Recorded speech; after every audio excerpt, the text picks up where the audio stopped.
Good evening, everyone, and welcome to another edition of SCTV, Simpson's first student-run weekly newscast. I'm your host, Noah Sacco. And I'm Liv Allen. Thank you for joining us tonight.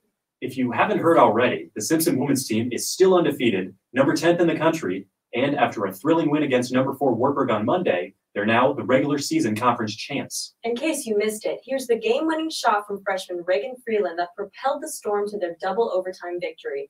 Big thanks to Wartburg Night Vision for sharing the video. She's been the girl for the Storm tonight. I think it'd be a bad decision not to give it to her, but Simpson having a tough time getting the ball in bounds. Now they do. A three-pointer is attempted, and it's good! It's Reagan Freeland hitting the three-pointer. Now here comes Draper. Her last second shot is no good, and Simpson runs away with this one on the clutch three-point shot by Reagan Freeland. What a shot. Huge congratulations to the women's team for such an amazing accomplishment. But it wasn't the only time we saw heroics on the court. Last Saturday, we got a taste of it from both basketball teams during their home games. One a blowout win, the other, ironically, a double overtime game winner. Shout out to Seth Howard for the footage. Here's more of the action. It was senior day for Simpson women's basketball as they took on Dubuque, and the Storm made sure it was one to remember. Early in the first, Cassie Nash dishes it to an open Jenna Taylor, and the fifth year knocks down the jumper. Taylor led the Storm with 17 on the day.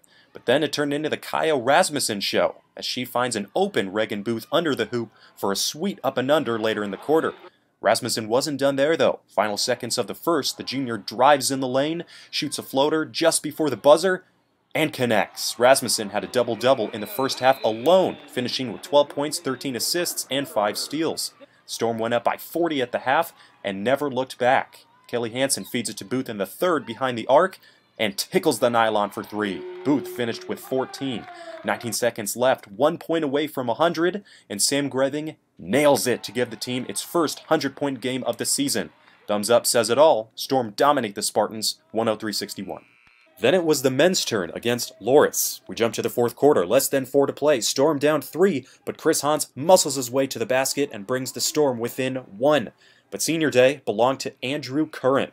10 seconds left in regulation. Simpson down 2. Curran trying to get the game into overtime, and he converts. Shot by Loris on the other end wouldn't fall, and we're headed to OT. Couldn't find a winner in 1, so they decided to play 2. Final seconds of double OT. Curran with the ball. Can he be the hero once again? Let's find out.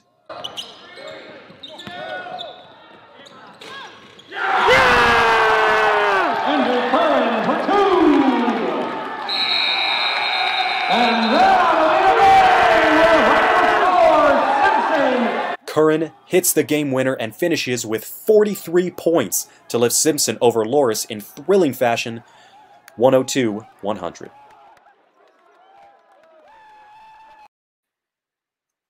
Top-notch screaming from our very own Seth Howard.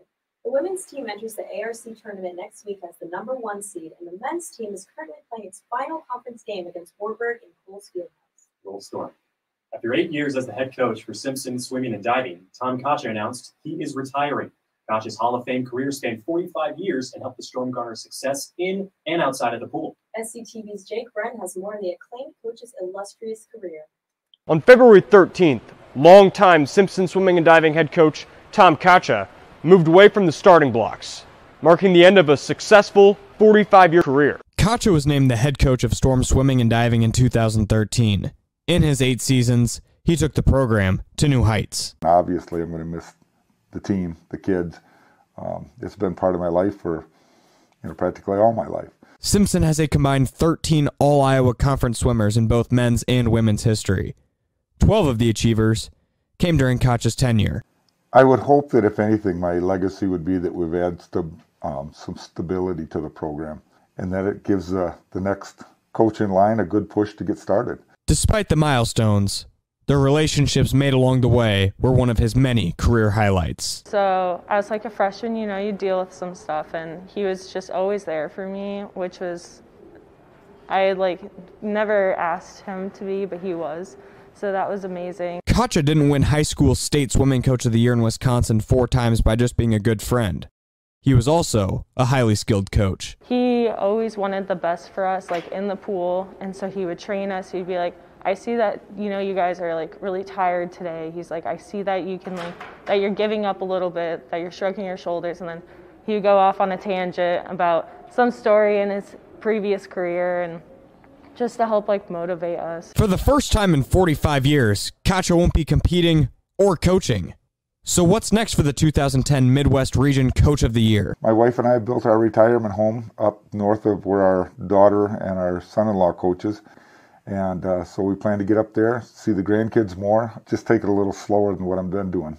As Caccia wraps up his career at Simpson, he is just diving in to the next chapter. From the Indianola YMCA, Jake Brend, SCTV. Great guy who left an even better legacy. Thank you all for you've done for us, Coach. We'll miss you. With the cancellation of spring break this semester, the Simpson College Cabinet and Crisis Management Team incorporated a trio of 3-day weekends for the spring 2021 academic calendar. The breaks are intended to support student mental health, and campus well-being. I spoke with Simpson students to hear their reactions from the first 3-day weekend last week and to gauge if the break really did give their minds a rest. I really liked having it. I think it could have been a little bit longer. Mentally, it was like doing all this stuff is just draining. Really, I still did homework and I was still kind of stressed out about school. I went home and saw my family on that off Friday and stuff. I saw my mom and dad and everything. Unfortunately, I didn't get to do much else with it just due to like having dance team practice and everything. I know a lot of people that went home over like the 3-day weekend to see their families and everything, so I don't really think it stopped everything that they wanted it to stop. I think that's part of the reason why they had like the 3-day thing is so like they couldn't hop on a plane and go all the way out to California or something like that as well. If there was like things to do on campus, like some activities that we could have done, then I feel like a lot more students would have stayed on campus, but right now there's just like not much to do. I think they're doing about as much as they can or comfortably feel doing, even though that's not as much we as students would want them to have. It's better than absolutely nothing. I know some people at other schools aren't getting like any breaks or any good mental health days or things like that, so I'm thankful they at least gave us that one day with good intention. I know their mind was in the right place. Not every student may be on board with the mental health breaks during the school year, but one thing's for sure, everybody will take any opportunity they get to relax and recharge. For SCTV, I'm No Sacco. The next 2 3-day weekends are scheduled on April 5th for Easter and April 22nd for Symposium Day. Liv, these short breaks are nice, but I'm really going to miss spring break. Yeah, it's tough to beat spring break, but these weekends are as close as we're going to get. So. Well, that's going to do it for us this week on SCTV. Thank you all so much for tuning in.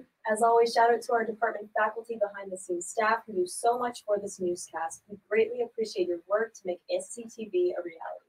I'm Liv Allen. And I'm Noah Sacco. Signing off for SCTV. Good night, everyone.